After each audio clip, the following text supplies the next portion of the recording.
ASML earnings are out and the stock is down 10.18% right now since the market opened. Why such a big jump down for the company while the earnings were not too bad? You will discover everything in this video. We'll do also at the end of the video, so stay connected, valuation. Like this, you know, if at 634 euro, it's still interesting to buy ASML, to add more in your portfolio. So the first thing, we need to look at the guidance that they made for the Q2 2025. Okay, the guidance they made in Q1.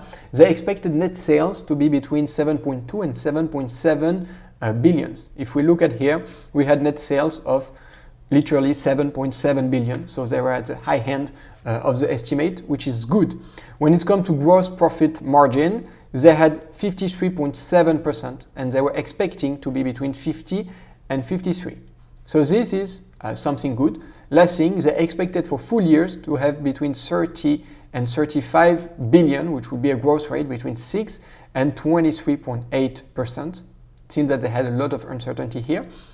In Q2, they did a new prediction. Where is it that where did I put it? The new prediction is, it's here in the press release. They expect around 15% growth for the net sales. So it's between it. It's like almost right in the middle. So that's pretty good for the first things. So the guidance were good. So now what happened? So in terms of growth, you have net bookings, which are down 0.47% compared to last year. The net booking is not net sales. So it's actually, I'm not saying it doesn't really matter because it's an important data, but you can see that, yeah, you have net bookings that are not growing, okay, compared to last year. And net booking is pretty much what company, like it's the contract that they expect to have. Like it's the beginning of the contract, let's say, that they will have with company. So if you have net bookings that are not higher, it means that they don't have a lot of vision for the next year, or they don't have a growth vision for the next year. And now it seems that net booking are down compared to last year. And you will see after that may be one of the problem here because the outlook for 2026 is not really good. They have net sales up 23% compared to the same quarter last year. System up 17.5% and service 41.36%, which is really good. That's really helped the margin to get higher. So when it comes to margins, gross margin 53.7% up from 51%, so they get better and better over time. This is good. And operating margin same 34.6% up from 29.4%. So this is great. Like the margins are getting better and better every year, so it's good. It makes more profit for them. In terms of capital allocation, so we didn't really have a lot of data about CapEx this quarter, but they did a 1.5 billion buybacks during the quarter. Last quarter, they did around 2.7 billion buybacks. So 1.5 billion, it's still good, especially at this price, and it's way higher than what they were doing before. So they consider that the stock is probably cheap right now, and it's good. It's better that they do big buybacks now when the stock is cheap, that they do some buybacks when it's very high. Okay, so this is good. They higher the dividend payment compared to last quarter, so it's pretty good. The guidance that they have for this Q3 is they expect net sales to be between 7.4 and 7.9 billion and gross margin between 50 and 52. It's a bit lower than what was expected here. Okay, here before it was 50 and 53, now they're declining 50 to 52. The full year prediction, 32.5 billion euro, okay, which is a 15% growth compared to last year, which is good. And gross margin between 50 and 52, a bit lower than before. So they expect some gross margin like constraint here. The big thing here is they expect growth in 2026, but they are not sure what type of growth to expect, and we'll get into it now.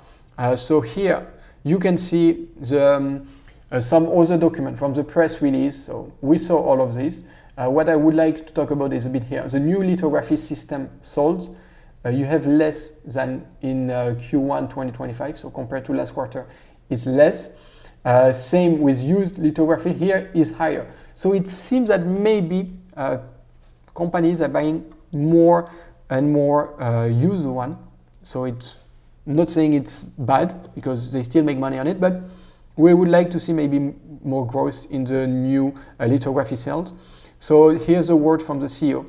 Looking at 2026, we see that our AI customers' fundamentals remain strong. At the same time, we continue to see increasing uncertainty driven by macroeconomic and geopolitical developments. Therefore, while we still prepare for growth in 2026, we cannot confirm it at this stage. So they expect growth for 2026, but they don't know what type of growth. Some people are saying that it should be flat even, that they may be flat in terms of growth. I think here, in my opinion, they're taking a lot of precaution because of all the geopolitical problems that we have and the uncertainty with tariffs and so on. I really think that they're being very careful with this because they don't want to put a stupid projection for 2026 and then it's all destroyed because you have a 30% tariffs more on the products that they're selling. So I think it's good that they're careful with it. We expect third quarter net sales. So this we saw. We expect R&D cost around 1.2 billion and SG&A cost around 310 million. For the full year 2025, we expect 15% increase in total net sales and gross margin around 52%. They did 1.5 billion buybacks more, and that's all for this one. Let's have a look here at this transcript. So it's a transcript from the CEO and CFO. They have some nice information. When we look at China, we expect China revenue to be over 25%. So they still count a lot on Chinese buying this. So same, very big exposition to geopolitical with this because you know what's happened between China and the US. But this may be good because China need to increase. So if the US are getting more nice, let's say with China, and they allow them to have better machines, to have like less technology, that's maybe good for ASML. In the side, Roger, can you give us some more colors and how you see 2025 for ASML? Okay. If you look at the full picture then for EUV with that number of tools with higher throughput, and you add at that number the high NA tools that were recognized in this revenue, this year, then you're looking at approximately 30% increase in the EUV business. So they expect the EUV business to grow by 30%, which is very encouraging. It's something that we like to see, and they seem to have a big confidence in the EUV. So to make it easy for people that just discover ASML, you have EUV technology and DUV. Okay, EUV is extreme ultraviolet. DUV is deep ultraviolet. So let's say EUV will create way smaller chips than DUV with higher precision. So let's say it's the thing to create the smallest chip possible. It's what's important for AI to be good, efficient, fast, powerful.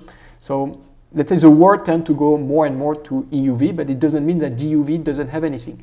And in EUV, ASML is well positioned because they are the only one I have to have this kind of powerful machine for this. So it's good that they have increase in sales in it because I'm not saying they did a bet going into this market because it was a natural way of going, but they are into the right things because they have literally like close to a monopoly in EUV. Other thing, we had some one-off cost effects that we expect not to be here. So this is about the margin, why they don't have higher gross margin and so on. It's just because they had some more costs. They talk also about a bit about tariffs in this. Another thing is about this new machine. So this basically allows customer to reduce complexity, reduce yield loss, improve cycle time. We have shipped our first XAA 5200, which is a tool that is going to be used in high volume manufacturing. This tool is under installation. As a reminder, this will provide our customer with 60% productivity improvement compared to the XA 5000. So this is really good. Like they're really improving their machines. It's not like Apple iPhones that you don't really have very useful improvement over the time. Here, like 60% productivity improvement, it's huge, especially for companies like TSM, Samsung, and so on. So this is something good. They are developing in the right way. The shift of our customer toward more advanced logic, advanced memory will also drive the need for more advanced lithography. This will basically be good things for litho intensity. This is like about the long-term outlook that they have, and the fact that we're going more and more in smaller ships where EUV will be very important. We see an opportunity, so this is the outlook for 2030. We see an opportunity for 2030 of a total revenue between 44 billion and 60 billion and a gross margin between 56 and 60%. So they expect to, first of all, almost double their revenue because they expect this year around 32 billion. So in 5 years, they could expect to have double this revenue. If they double the revenue in 5 years, plus they have higher margins, so that means they will more than double the income, the net income or the free cash flow. And this will be very, very positive for the stock. So this is something nice. Obviously it's long term, so we don't know where it will go, but it's a good prediction.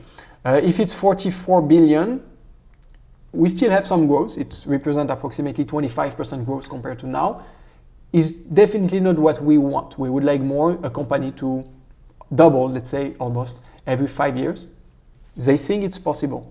Generally, they are pretty conservative with their guidance. So if they expect 60 billion in 5 years, there is chance that we'll have 60 billion. Okay? So now let's have a look at the valuation for the company. So if we take, here is the net income that I took. We take the net income of 8,703 million.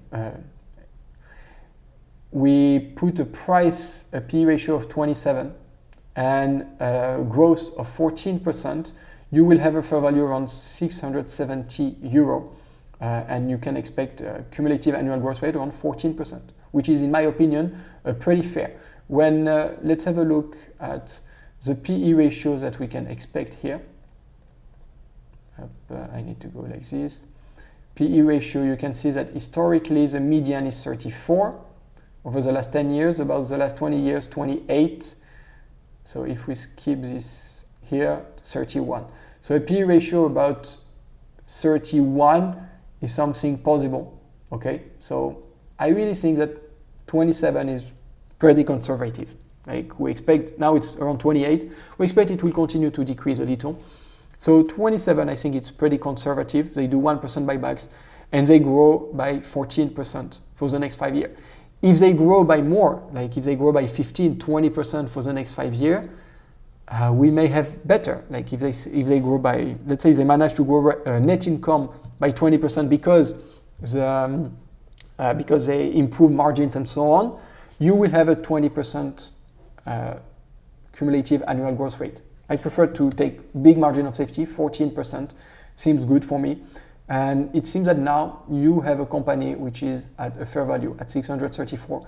It seemed to be a nice opportunity. So yeah, I think that the current price of 635, it can be interesting to enter a position if you don't have any, or if you have in your portfolio and it's not too big of a position, maybe to add more could be something interesting. The other thing that I like to note about ASML is that we have I invested personally in Lam Research, so I'm curious to see what will be Lam Research's earnings call, because we'll have some good information. For now, the stock is down because ASML went down, and I will be curious to see how will perform Lam Research on the earning call. I will cover it obviously on the channel, but it's something interesting. So let me know what's your opinion about this earning call for ASML. To be honest, I don't think it's really bad.